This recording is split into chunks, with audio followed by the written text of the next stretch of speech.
Anyone that's human would have to be somewhat apprehensive as to the methods of woodworking with shades. It's challenging. It's quite an experience. When a student first starts in the program, we take a little bit of time and just get started with basic shop orientation, understanding the layout of the shop so they feel like they can navigate from one spot to the next without getting clobbered by something. As they get comfortable with the layout of the shop, then we'll move on to using some basic hand tools, making some simple projects involving a non-visual measuring device called a click ruler. And then after they get down some of the measuring techniques, then we move on to the next facet of woodworking, which is cutting. So the next project would involve making a name sign, taking a nice hardwood board and carving letters into it using some simple power tools as well as some simple hand tools. After a student is able to complete the name sign, then they will go on to make a cutting board. And it's a decent size cutting board with some good heft to it.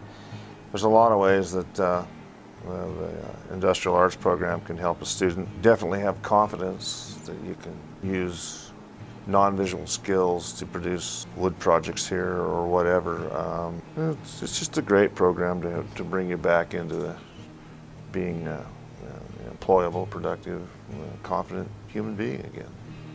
We teach them the skills they need to use the computer to get to work and to be able to browse the internet, to search for potential jobs using different assistive technologies. Some are speech only, where the computer speaks back, and some have some magnification features as well. We're working on selecting text so that we can change the appearance as we might for a memo for an employer or in an email. If these guys are going to get employment after they leave here, they need to be able to use a computer. The confidence that they can gain through being able to navigate the internet and keep track of friends and family as well makes a huge difference in their networking ability to spend time chatting with friends and family, helps people feel connected. The internet's a very powerful resource for the blind and visually impaired to connect with other people who are encountering the same types of struggles. They get the skills to do anything that they would have to do in an office setting and gain the confidence and ability to stay connected, enhancing their lives all around. I need to have larger print as well as enhanced print on a computer. And so right now I'm learning to navigate through a program called Zoom Text, which allows me to change background colors and also the size of the letters.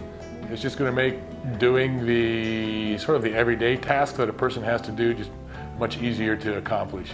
The whole purpose of the Assessment and Training Center is for people to be successful vocationally.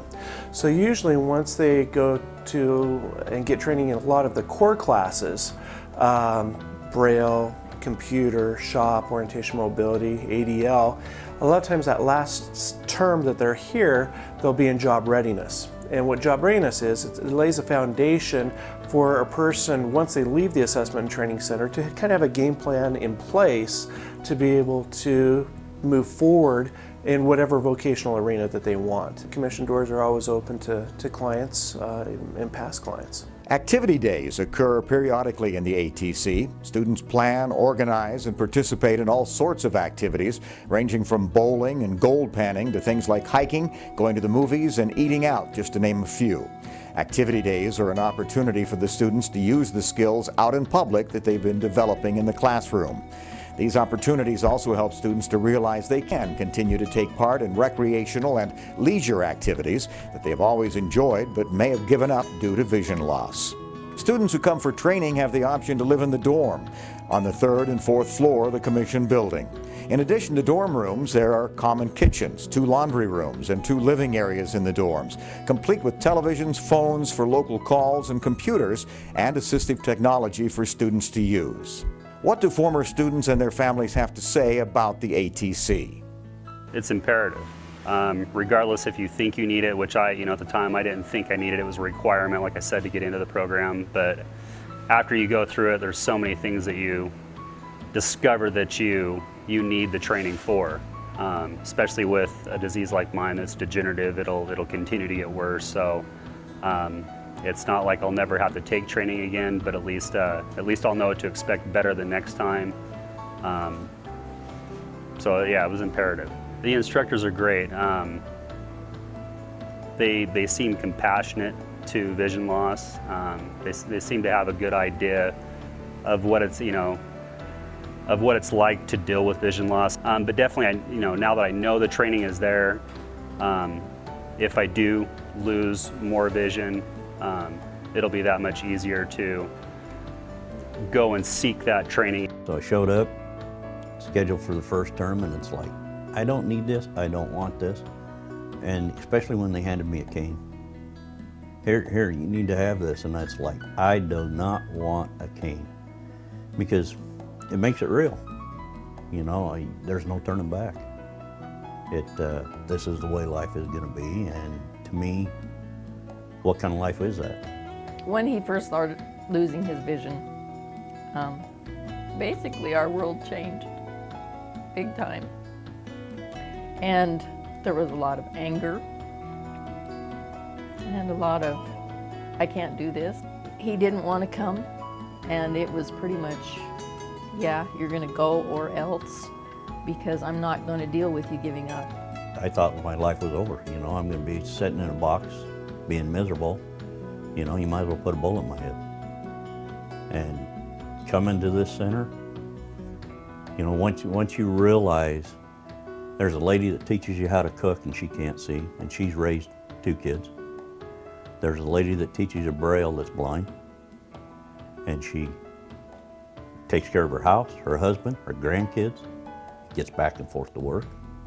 The computer guy was blind and taught me how to run a computer, which I hate computers.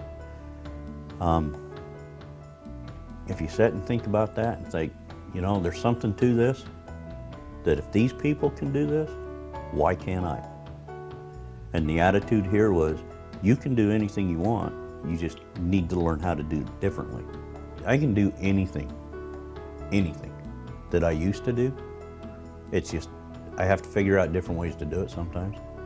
I work on small engines, I work on my own cars. If I need brakes on a car, I do it. If you want your life back, this is the place to get it. And I firmly believe that. If it was not for the ATC, I don't know where I'd be. Like he said, this place has changed our lives. Yeah, it's the best thing that ever happened to me. Best thing. So what would blind and visually impaired clients expect from the ATC? When people first come to the ATC, typically what we see is someone who is very, very unsure. They have that belief that what you can't see, you can't do. They're not certain if they're going to be able to work again. They're not certain if they're going to be able to care for their families again.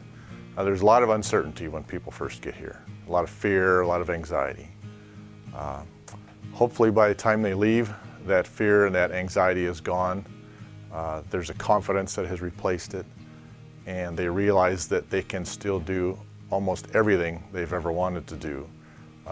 And they realize they can do it regardless of how much vision they have. And that is our goal, is to empower people and give them techniques and skills that will allow them to do things without vision, or a combination of with vision or without, or whatever they need to get the job done, and hopefully go back to work. It's very important for them to understand that they aren't the only one. And in fact, we hear back from clients all the time that that is something that had a big impact on them. That they realize there's other people in the same boat. They're not the only one, and I hear that all the time, that I thought I was the only one.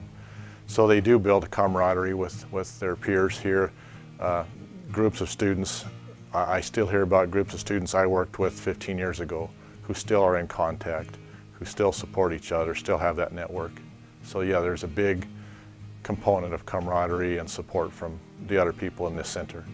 The ATC, an opportunity to learn, an opportunity to grow, and an opportunity to develop skills that will allow you to reach your employment goals.